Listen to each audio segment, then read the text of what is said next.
Bonsoir, bonsoir tout le monde. Alors, bienvenue à cette petite vidéo pronostic, pour le coup vraiment petite, parce que il est actuellement 22h07 exactement. Nous sommes le 22 février 2021, donc lundi, hein, si vous avez bien suivi.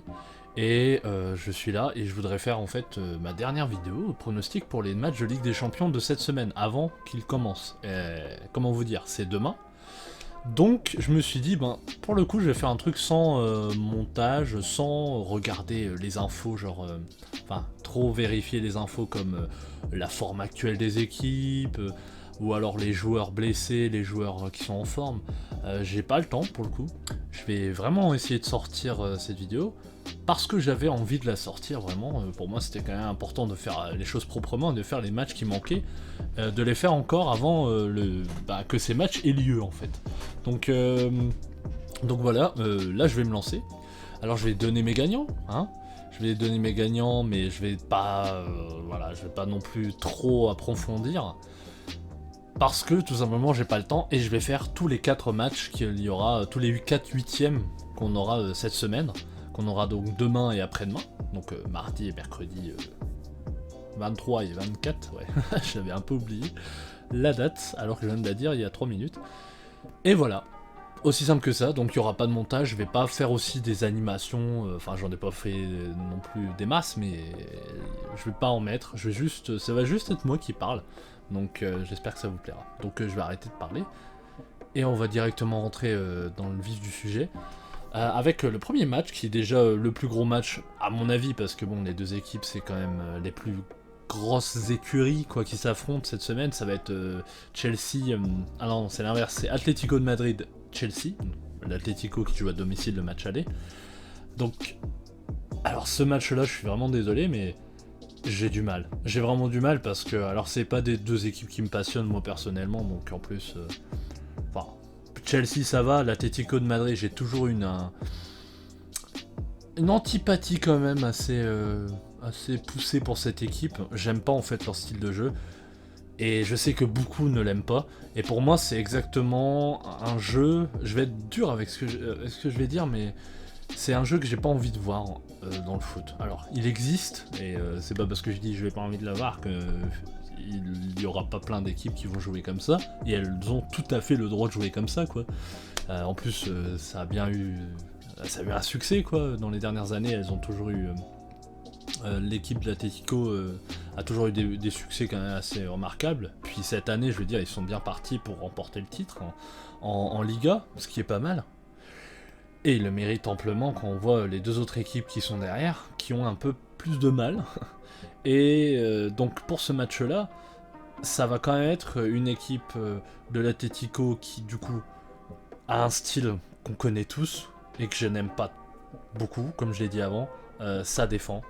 Ça défend beaucoup, c'est solide derrière, c'est destructeur, destructeur mais assumé, c'est-à-dire qu'on va casser les actions, on va essayer de casser aussi les joueurs, un petit coup à gauche à droite ça fait pas de mal. Et en face il y a Chelsea, une Chelsea sous Thomas Tuchel, hein, qui vient de reprendre la barque. Et en fait Thomas Tuchel c'est un très bon entraîneur je pense. C'est un très bon entraîneur avec ses limites, hein.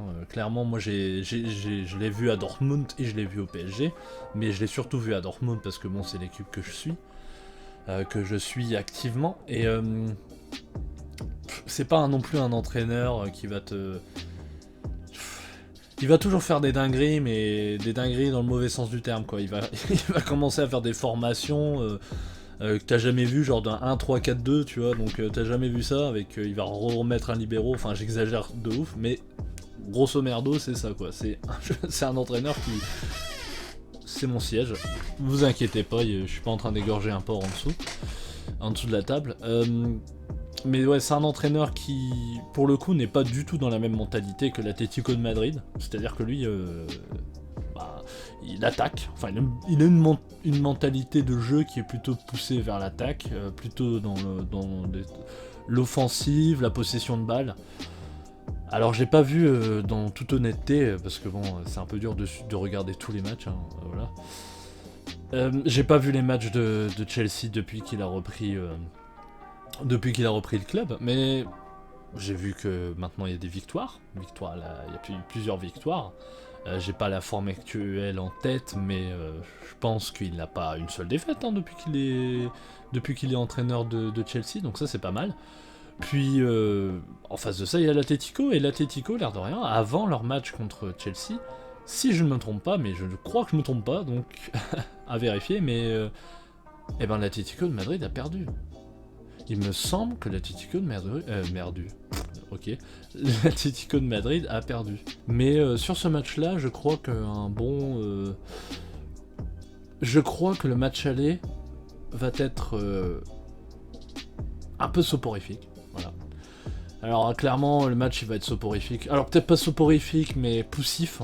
Poussif pour Chelsea qui va essayer de passer cette ligne défensive de l'Atlético de Madrid, d'essayer de passer dans la forteresse, mais ils vont pas y arriver, ou alors ils vont y arriver seulement à une ou deux occasions, et dans tout ça, ben,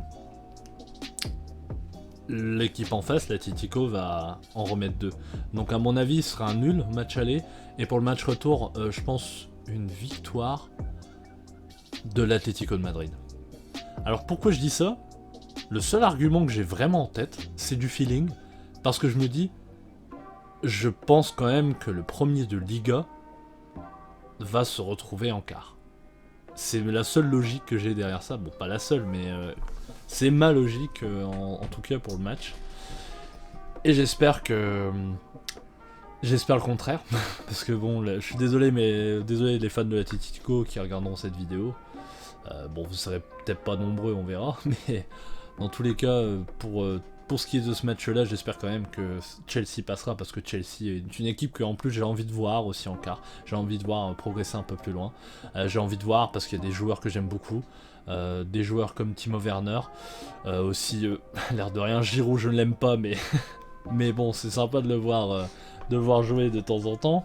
L'air de rien, si on doit le reprendre en équipe de France, bah, autant le voir jouer, quoi. Hein. Ça sert à rien de le laisser pourrir sur un banc.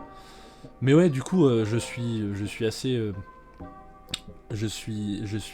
content. Enfin, je serais assez content si Chelsea passait en quart. Donc voilà pour ce match-là. Donc on passe ensuite au prochain match, Lazio-Bayern. Lazio-Bayern, c'est un très beau duel pour Enfin, j'ai pensé à ça tout de suite. C'est un beau duel, C'est un beau duel parce que Miroslav Klose, qui est adjoint au Bayern, que vous connaissez tous, hein, ancien attaquant du Bayern, ancien attaquant de l'équipe nationale allemande, ancien attaquant qui a gagné la Coupe du Monde 2014, et tout ça en finissant meilleur buteur de la compétition, pas sur 2014 mais sur l'histoire de la Coupe du Monde. Et bien ce joueur-là, Miroslav Klose, a joué aussi pour la Lazio, et a beaucoup joué pour la Lazio, et très apprécié d'ailleurs par les supporters de la Lazio. Bah après c'est le chic type quoi par excellence, c'est vraiment le gars qui est vraiment apprécié par les supporters parce que il a un certain charisme, il joue pas forcément d'une manière très...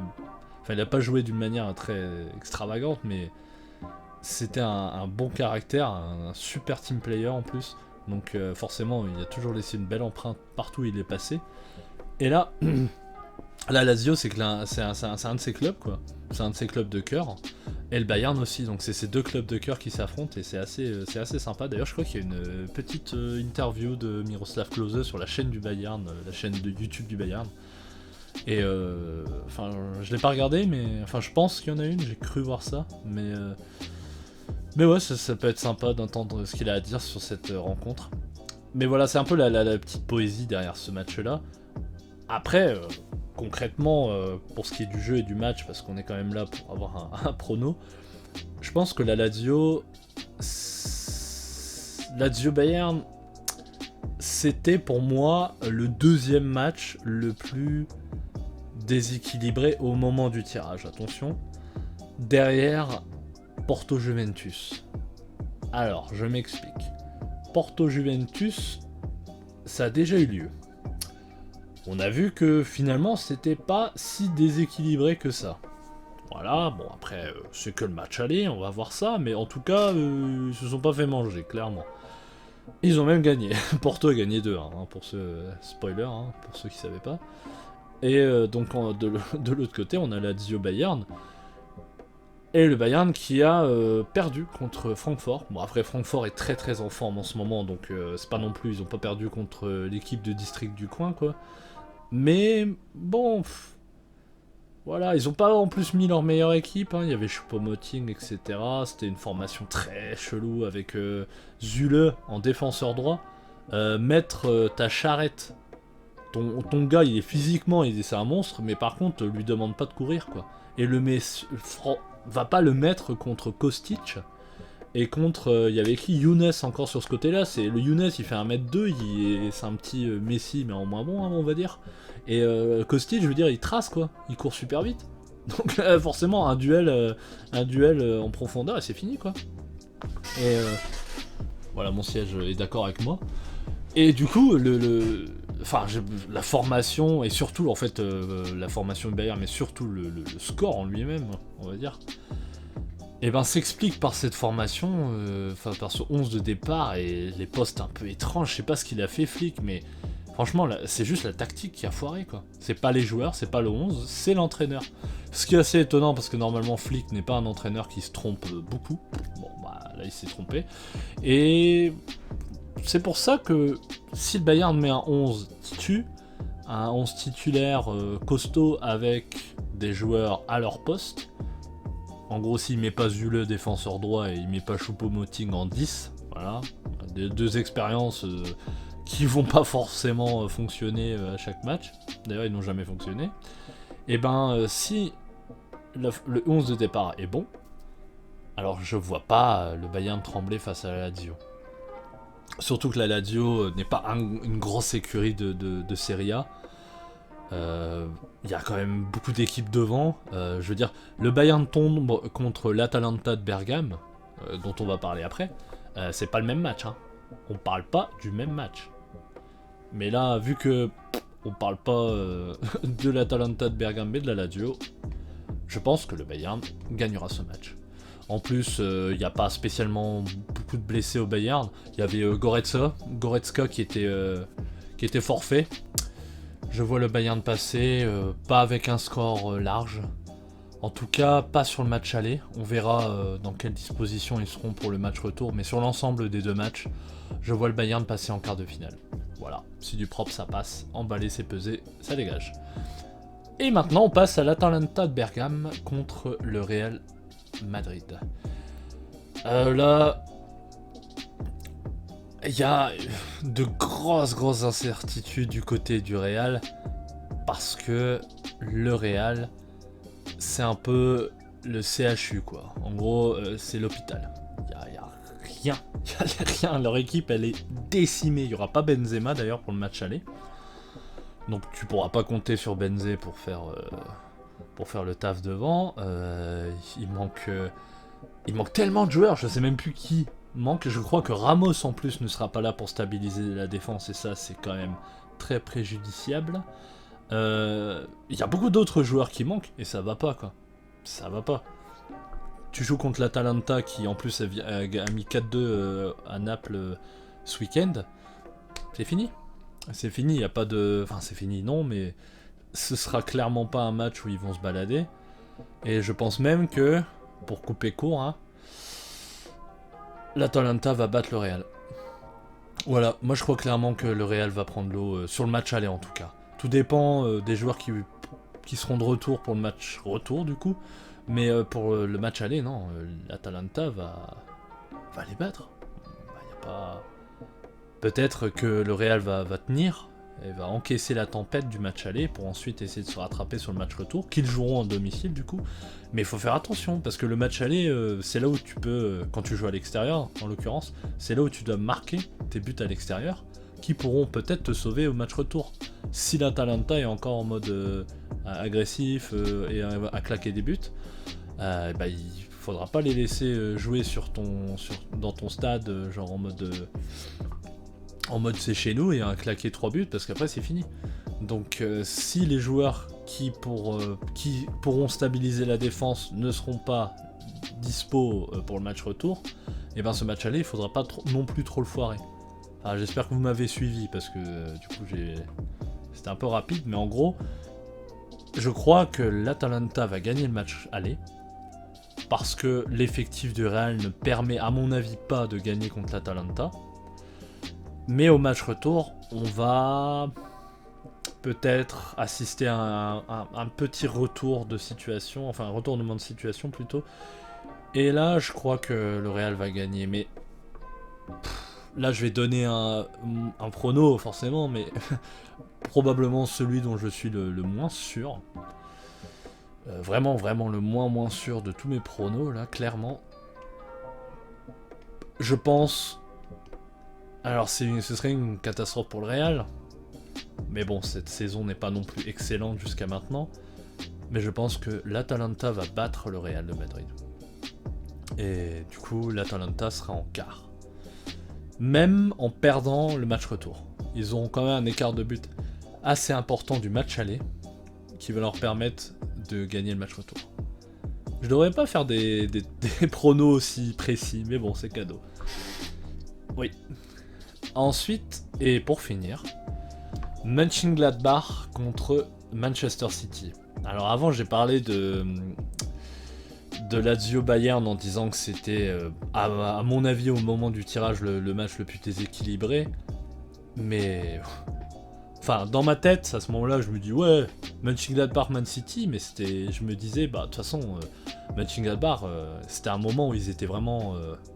c'était costaud, quoi. En Bundes, ils géraient vraiment bien, il y avait Thuram Plea qui était en forme. Ah, ils le sont toujours, plus ou moins, mais c'est pas pareil. On n'est clairement pas dans la même forme qu'auparavant.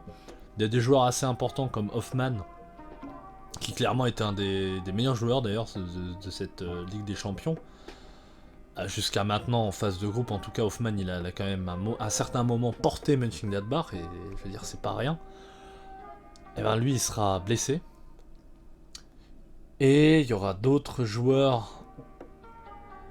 Je suis pas sûr parce que leur forme actuelle, c'est des joueurs clés en fait, comme Matthias Ginter et Nico Elvedi en défense, qui ne sont pas assez solides en ce moment à mon avis pour jouer un Man City qui est le total contraire en ce moment, et une équipe qui marche sur l'eau, une équipe qui écrase la BPL, qui marche sur toute l'Angleterre. Et je veux dire, ils ont gagné leur dernier match. Mönchengladbach a perdu son dernier match contre Mayence. Même si Mayence, ça remonte, mais je veux dire, une équipe qui s'apprête à jouer contre Man City, à mon avis, elle peut pas perdre contre Mayence, c'est pas possible. C'est un très mauvais présage et c'est pour ça que je pense que Man City va, malheureusement parce que j'aime beaucoup Mönchengladbach, mais Man City va manger Mönchengladbach parce que Mönchengladbach n'a pas le niveau, et en plus, point important à citer en plus, pour bien finir, pour bien les achever, leur entraîneur Marco Rose, qui est un super entraîneur, et ben ce super entraîneur sait déjà qu'il va partir à Dortmund en fin de saison. Et moi je suis pas fan des entraîneurs ou même des joueurs qui savent avant la fin de la saison qu'ils ne feront plus partie du club. Et dans le cas d'un entraîneur, le problème dans ce cas-là, en fait, c'est que les joueurs le savent, et les joueurs savent aussi qu'ils jouent pour un entraîneur qui, en fait, est juste là pour finir en beauté, mais après il s'en va, quoi. Mais ça se passe pas toujours bien, ce genre d'histoire. Donc là, les voyants sont au rouge, pardon, sont au rouge pour Mönchengladbach, clairement. Là, ils sont pas dans leur forme. Ils ont pas une bonne forme en ce moment.